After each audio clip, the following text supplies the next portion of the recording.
Bonjour. Alors, suite à ma première vidéo sur les vaccinations, une deuxième vidéo pour parler un peu de l'histoire de Louis Pasteur et Joseph Meister, entre autres. Hein. Pasteur, qui est reconnu comme un héros, un génie qui a sauvé plein de monde grâce à la découverte de vaccins. Or, tout ça, c'est complètement faux. Hein, tous les grands livres connus par le grand public sont des livres qui sont faux, comme celui-là le plus connu, c'est celui-là de René Valéry Rado, qui était le gendre de Pasteur, en fin de compte, qui n'a fait que répercuter ce que Pasteur lui racontait. Par contre, il y a un livre beaucoup plus intéressant, c'est celui d'Adrien Loire, du docteur Adrien Loire, À l'ombre de Pasteur. Adrien Loire, donc, qui était assistant de Pasteur, hein, qui collaborait avec Pasteur, lui, il racontait les faits tels qu'ils se déroulaient. Il ne cherchait pas à encenser son oncle. Il y a d'autres livres très intéressants, comme celui-là du docteur Éric Ancelet pour en finir avec Pasteur, Marc Averrousse, Un bon pasteur, un livre américain Béchamp au Pasteur, de Ethel Holm, qui a été traduit en français sur un CD, un chapitre perdu de l'histoire de la biologie.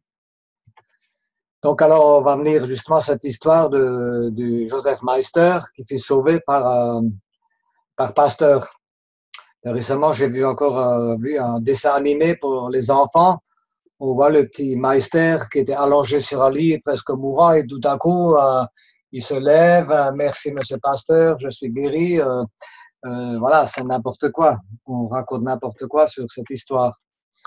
Donc, j'en reviens un peu à ma première vidéo. Donc, c'est le soir du 6 juillet 85 que Pasteur expérimenta le vaccin contre la rage selon le procédé du docteur Galtier de Lyon. Il faut savoir que Pasteur, il n'a jamais rien inventé. Il n'a fait que plagier les autres. Par contre, il était très doué pour faire connaître les travaux des autres et les faire valoir. Donc, le petit Meister a été mordu par un chien le matin du 4 juillet à Maison-Goutte en cherchant de la levure pour son père, boulanger à Stège. Alors, il faut savoir que le petit Meister avait une petite moine métallique en main quand il est arrivé à Maison-Goutte et il s'amusait à refléter les reflets du soleil. Il s'amusait à éblouir le chien qui, lui, a été excité par le fait qu'il a été ébloui. Il s'est jeté sur le petit Meister. Il a d'abord mordu la main dans laquelle il tenait la boîte. Ensuite, le Meister Joseph est tombé. Et c'est là qu'il lui a mordu les jambes. Et donc, un serrurier est intervenu. Il a asséné des coups de barre de fer sur la tête du chien qui s'est sauvé, qui par la suite a mordu deux autres enfants. Et donc, le propriétaire du chien, Théodore Fonet, donc il a été récupérer son chien. Et quand il l'a attrapé, son propre chien, son chien de chasse, l'a mordu. Donc, ce n'était pas un comportement normal. Et donc, mais de là à dire qu'il a enragé, donc le chien a été abattu. Bon, entre-temps, donc, le petit Meister, lui, on lui a soigné, les femmes du village lui ont soigné ses plaies. Donc, il est retourné tout seul à pied à Stège. Donc, il est remonté, il a fait quand même, je ne sais pas la distance, elle est de 2 km 800 à peu près, de Maison Meisengott, parce qu'à l'époque, le village s'appelait Meisengott, après l'annexion de l'Alsace à l'Allemagne. Et donc s'il pouvait marcher jusqu'à Stège tout seul, il n'avait pas d'ambulance, c'est qu'il n'avait pas les jambes déchiquetées, comme on nous raconte souvent. Donc, alors, Théodore Bonnet a amené son chien chez un vétérinaire à Sélestat. Or, le vétérinaire, lui, à part qu'il a trouvé un bout de bois et un peu de foin et de la paille dans l'estomac du chien, à part ça, il ne pouvait pas conclure que le chien avait la rage. D'ailleurs, d'autres chercheurs ont dit par la suite que le fait qu'il avait de la paille, du foin et un bout de bois, ça n'a aucun indice de rage. Donc, l'histoire se serait peut-être arrêtée là si Théodore Fonet ne serait pas allé, en attendant la diligence pour rentrer chez lui, il serait allé dans le bistrot du coin. Et c'est là qu'il a raconté l'histoire. Et quelqu'un qui avait un journal lui a montré un article où on parlait d'un savant qui, à Paris, faisait des recherches et qui travaillait sur la rage et qui obtenait de très bons résultats. Donc déjà, la presse encensait Pasteur parce que, après l'histoire de Pouilly-le-Fort, où il a fait des expériences truqué sur la maladie du charbon des moutons, Pasteur s'est fait un peu connaître. Donc, Théodore Fournet, elle était voir la maman de Joseph Meister, lui a parlé de l'histoire de ce savant qui travaille à Paris. Et donc, la mère de Joseph, comme elle n'était pas très rassurée, sachant pas si le chien était enragé ou pas, a décidé de prendre le train pour aller à Paris. Mais en arrivant à Paris, personne ne connaissait à l'époque Pasteur, ou très peu de monde connaissait Pasteur. C'est que dans les hôpitaux, effectivement, où des médecins connaissaient Pasteur, mais ils ne voulaient pas lui donner l'adresse parce qu'ils disaient que c'était un charlatan, il valait mieux qu'elle garde son enfant d'observation à l'hôpital. Et c'est quand elle s'est dans un hôpital, elle s'est effondrée en larmes. Et c'est là qu'un médecin s'est pris un peu pitié d'elle. Et puis, comme elle a fait le voyage jusqu'à Paris, tout ça, il lui a donné l'adresse de Pasteur, donc qui a décidé de faire sa première expérience humaine. Donc, Meister a été vacciné 60 heures après avoir été mordu par un chien supposé enragé.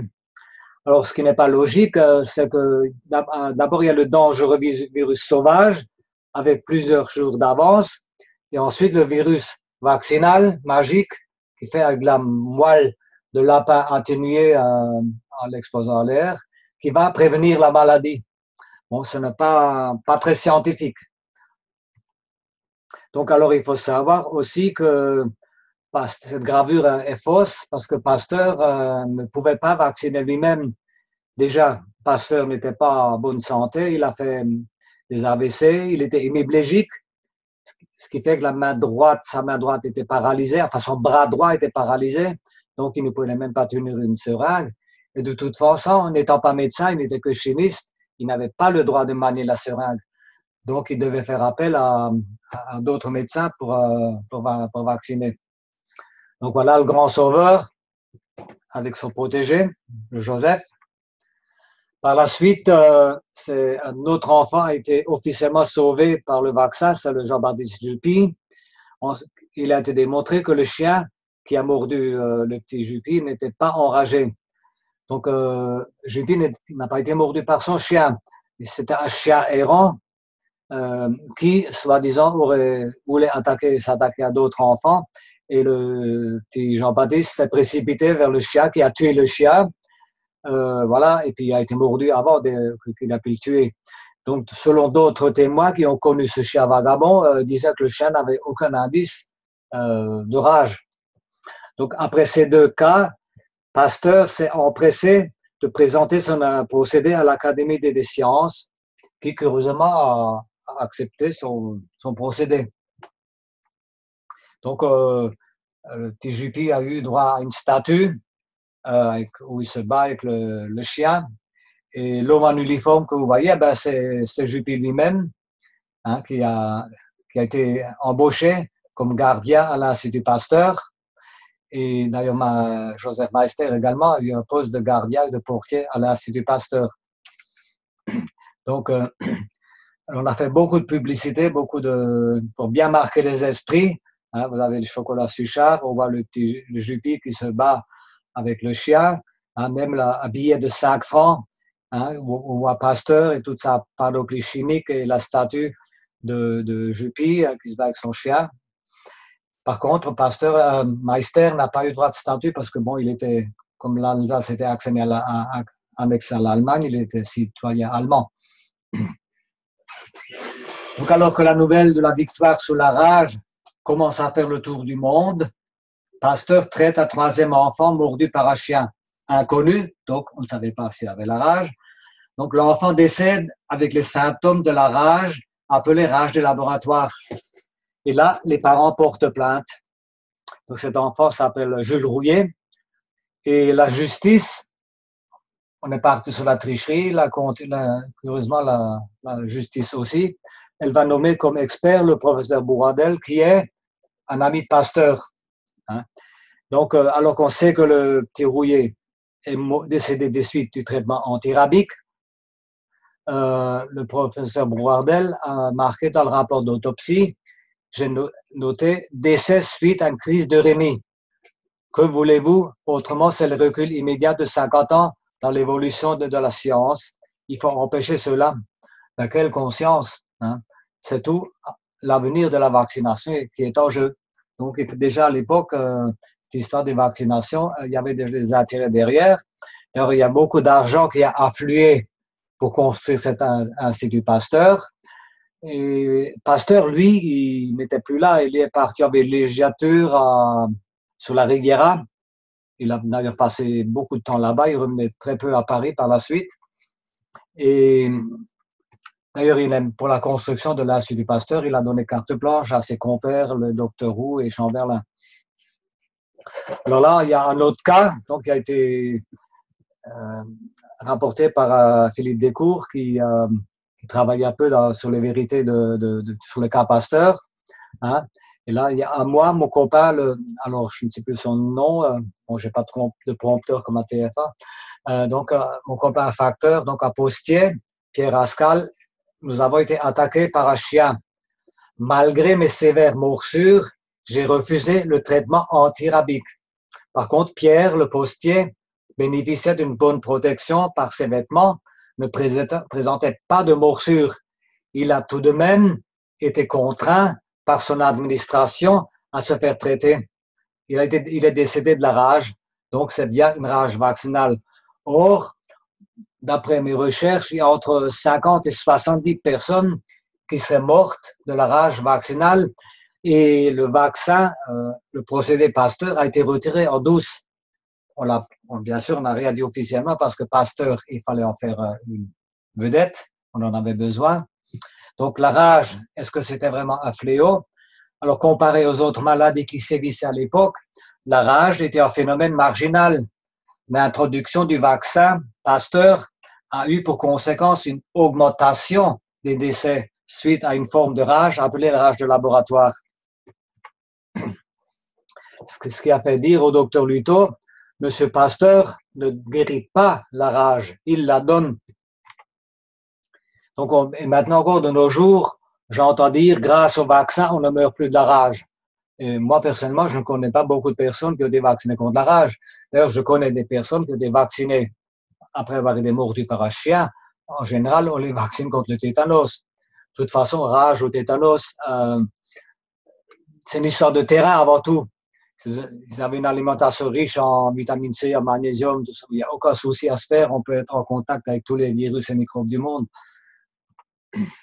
Donc, toutes les études scientifiques comparées, on estime que seuls 5 à 16% des individus mordus par un animal enragé contractent la rage. Donc, une histoire de terrain, comme j'ai dit tout à l'heure.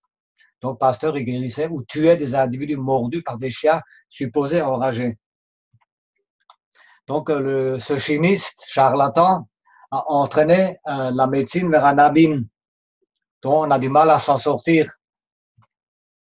D'ailleurs, si la grande presse encensait Pasteur à l'époque, la presse alternative, la presse satirique, eux ne se privaient pas de critiquer Pasteur et de rigoler même de sa façon de faire. Hein, l'ange de l'inoculation, hein, le grelot avait souvent fait des articles sur Pasteur. Hein. Vous avez aussi, suite aussi à l'expérience qu'il a fait à Pouilly-le-Fort avec les moutons, là aussi, des caricatures sur Pasteur, là, puisqu'il utilisait des lapins. Là, on le voit cuisiner avec des lapins. Là, on voit le Pasteur plein de médailles, avec le lapin à côté. Même la presse internationale, hein, une théorie qui peut détruire votre santé. Hein. D'ailleurs, la presse internationale aussi beaucoup avec des articles anti-Pasteur et qui se foutaient de Pasteur littéralement. Malgré cela, en France, il fallait que Pasteur devienne un héros. La France avait besoin d'un héros. Déjà, suite à la guerre de 1870, qui était une défaite puissante, honteuse, où la France a dû payer en tonnes d'or à l'Allemagne, que la France a perdu l'Alsace-Moselle. Donc, il fallait quelqu'un pour redorer un peu le blason de la France par rapport au savant corps. Hein, donc, Pasteur, et donc il fallait que ce soit le super-héros par rapport à corps. Et donc, il a bénéficié de protection Parce que normalement, vu les agissements, il aurait normalement dû aller en prison. Alors, les idées pasteuriennes, propagées et enseignées comme un catéchisme d'enfant de cœur, font reculer l'intelligence et donc la civilisation. Donc, c'est du docteur René Dufilot. Et pour terminer, une citation du docteur Eric Ancelet. Si déboulonner la statue de Pasteur s'avère justifié du simple point de vue de la vérité historique, il est autrement plus fondamental de dénoncer les conséquences de cette idolâtrie des croyances absurdes entretenues par les technocrates qui utilisent l'auréole du grand savant pour pérenniser un empire financier sans se soucier le moins du monde de la dégradation généralisée de la santé qui découle de leur agissement. Voilà. Merci d'avoir regardé cette vidéo jusqu'au bout. Merci de la diffuser. Vu l'actualité, il est important qu'on diffuse un peu autre chose par rapport à ce qu'on reçoit des médias. Donc, vous pouvez également trouver d'autres articles inédits sur mon site internet www.bickel.fr ou en tapant tout simplement René Bickel sur le moteur de recherche. Voilà, merci.